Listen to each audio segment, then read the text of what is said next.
முருகா. என் அன்பு பிள்ளையே, இப்பதிவை நீ சற்றும் தாமதிக்காதே. தூரத்தில் இருந்து உனக்கு வேண்டிய ஒரு நபர் உனக்கு அழைப்பு விடுக்க போகின்றார் தங்கமே. வாழ்க்கையில் நாம் வெற்றியை அடைய முக்கியமான ஒன்று மன உறுதி. ஏனென்றால் மன உறுதி இல்லாதவனுடைய உள்ளம் குழம்பிய கடலுக்கு ஒப்பானது. நிமிர்ந்து நிற்பது எல்லாம் பலம் என்றோ, வளைந்து கொடுப்பது எல்லாம் பலவீனம் என்றோ முடிவு எடுத்து விடாதே பிள்ளையே.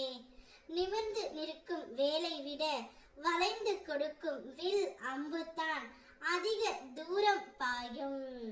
நீ எப்பொழுதும் என்னையே நம்பி இருக்கின்றாய். நம்பியவர்கள் கை விட்டு விட்டார்களே என்று ஒருபோதும் நினைத்து மனம் வேதனை கொள்ளாதே. அவர்களிடம் இருந்து தான் சில பாடங்களை கற்பித்தேன் என்று ஏற்றுக்கொள் பிள்ளையே. உன் வாழ்க்கையில் முன்னேற்றம் அடைய அவர்களே போதும். தன்னை ஒதுக்கி விட்டார்களே என்று நிதமும் வைராக்கியம் கொள். அவர்களின் கண் முன் வாழ வேண்டும் என்று வைராக்கியம் கொள். உன் வாழ்க்கையில் நிச்சயம் வெற்றி அடைவாய்.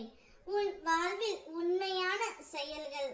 சாந்தமாக பேசு, போதுமான நேரம் உறங்கு, பெருமையாக வேலை செய், உண்மையாக இரு, யதார்த்தத்தை உணர்ந்து கொள், சரியாக திட்டமிடு, நேர்மையாக சம்பாதி, தொடர்ந்து சேமி, நாகரிகமாக நடந்து கொள், எதிர்பார்ப்பின்றி அன்பு செலுத்து.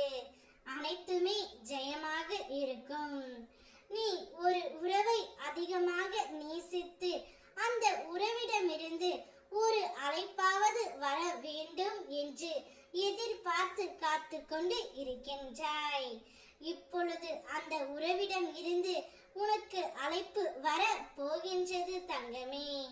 அந்த உறவு ஒரு நல்ல செய்தியை உன்னிடம் கூற போகின்றது.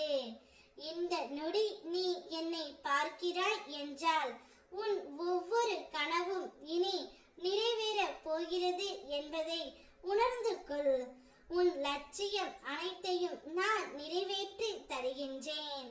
இப்போது உன் வேண்டுதலையும் நான் நிறைவேற்றி கொடுத்து விட்டேன். அந்த உறவு உன்னிடம் வரும்பொழுது உனக்கு இருந்த மன கஷ்டம், சங்கடம் அனைத்துமே நீங்கிவிடும். சந்தோஷம், நிம்மதி என அனைத்துமே ஒவ்வொன்றாக உன்னை தேடி வரும். சந்தோஷ பாதையில் நீ செல்ல போகின்றாய் பிள்ளையே. ஓ முருகா.